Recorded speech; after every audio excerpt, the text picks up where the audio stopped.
right? And can't understand why here I'm offering all of these wonderful things. Why aren't those people knocking at my door? And this, I've over many, many years, I've seen this model. And of course, it's because it's driven by the people who are coming into the community. It's not being driven by the people who are in the community. So that's exactly why I say that I think any kind of program that we set up or that we get involved with or support or whatever, in my view, has to be driven by the people who are being served, what is being done. So because that's exactly what we've done, we went to Free at Last, and all of these community-based organizations are overextended. If they are not, then they're probably not working with the people, just because there's no money out there, right? Unfortunately. So they have staff that's very, very busy. They're suspicious about acupuncture, as people are, understandably. They think maybe it's people coming in and experimenting on them, because there have been many examples of that's being done. So it takes time, and because I had already had trust, we're over 20 years, there's still people who don't trust me, of course, because that's the way it is. But people trusted me enough to say, well, I'll listen to what you have to say, and I'll give you a chance. So Free at Last, fortunately, the guy who was the organizer, David Lewis, who went through recovery and was in prison and came out and became clean, and one of the primary ways that he did was through assistance with acupuncture. So that was a very nice synchronicity. And even with that, it still took 6 months for me to get a meeting going with the staff and have them try it out and whatever. But once they did, they said, well, let's offer it to people. So I said, okay, Monday, Wednesday, and Friday morning I'll be here, or one of us will be here between 8 and 10. And so there would be one person. And I was really happy to have that one person. And my belief system is if you offer a group acupuncture and one person shows up, that's plenty, because there's plenty to do with one person, right? So slowly but surely, more and more people came. We started going to the recovery homes, which I personally have been doing, and wonderful, wonderful, wonderful work. Oh my gosh, I mean, I get so much more out of it than they do. And I don't say that modestly, I'm sure you couldn't understand how the folks in those homes are going through struggles that I can't even imagine, the daily struggles of getting out of their addictions. So the long-winded answer to your question, Deepa, is that the way to get people in is to work with the communities, and then they're already there. Okay. As long as it's a reflection of what people want. Now, technically speaking, they're really not hard to do, setting up your clinics. Anybody in here can do it once they have the place and the support, more or less, of the people that they're working with. We have the thing that they always want to know, the organizations want to know, is about liability, which is a very reasonable question. And of course, we get our malpractice insurance, and we make the organization also insured on our insurance policies. So they are actually listed on our insurance policy as being insured by our malpractice people. And that generally will give the boards of directors and the individuals involved enough comfort to do it. So that's a primary thing. As far as how so technically, that's really all we need to do, is to have them want to come and to have our malpractice. Now, of course, then how do we fund it? In our case, first we know that our tools are not very expensive. We can do a whole lot of work with very little money.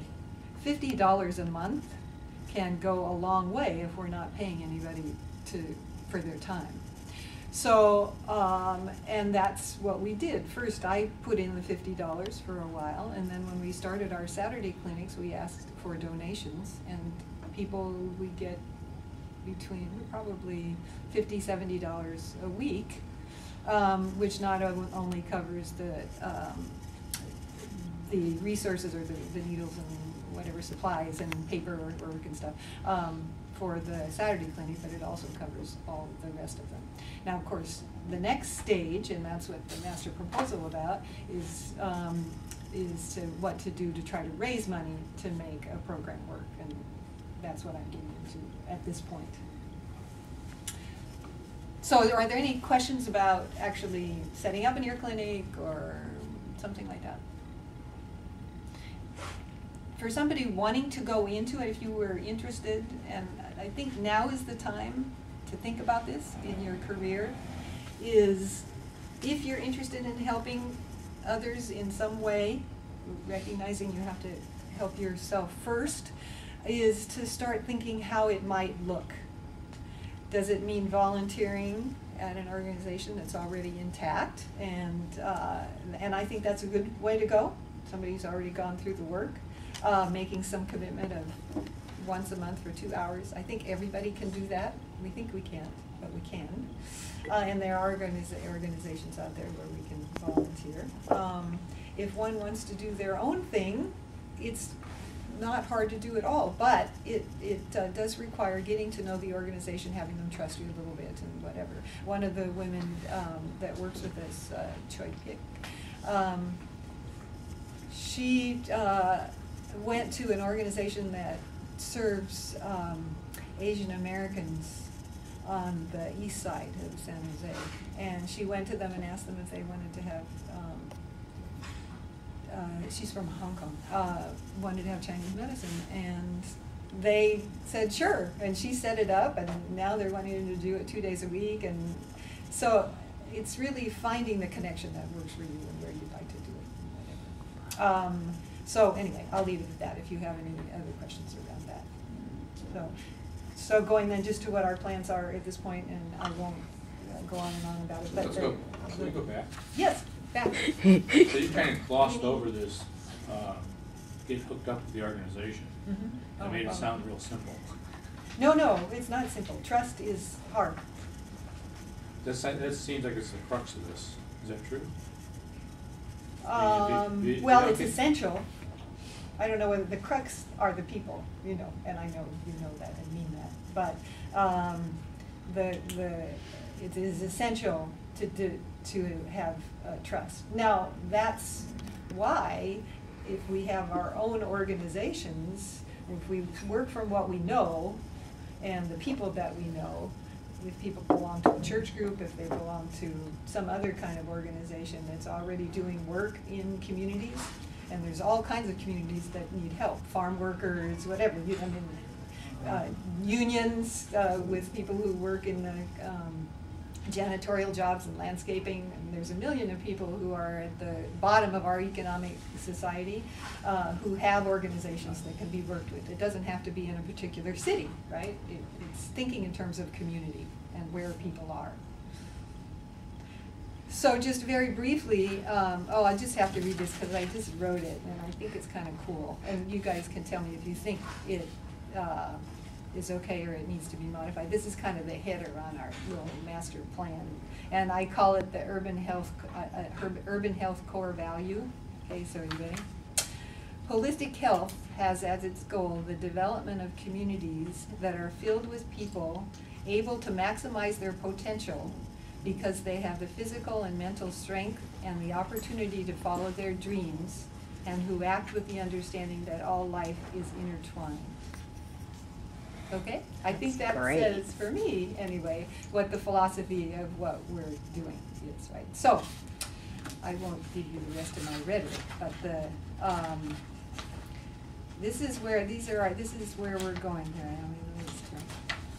Okay, we're going to look for funding, and although we've been volunteer, we're going to continue to have volunteers at the very least, because it's a wonderful way for people who are just getting out of school to get a lot of practice with healthcare situations that they wouldn't otherwise see. And for those of you who've worked in an ear clinic, you have to think fast and you have to develop your diagnostic skills very quickly. And although I don't like to think of it, and I don't think it is true that we're experimenting on people, but we certainly can learn from people, which, as we always do, right? We always get people with new kinds of things. So we're going to continue to offer the free clinics with the goal of making sure that we have 3 places a week where local folks can come if they have either, of course, physical problems or recovery issues.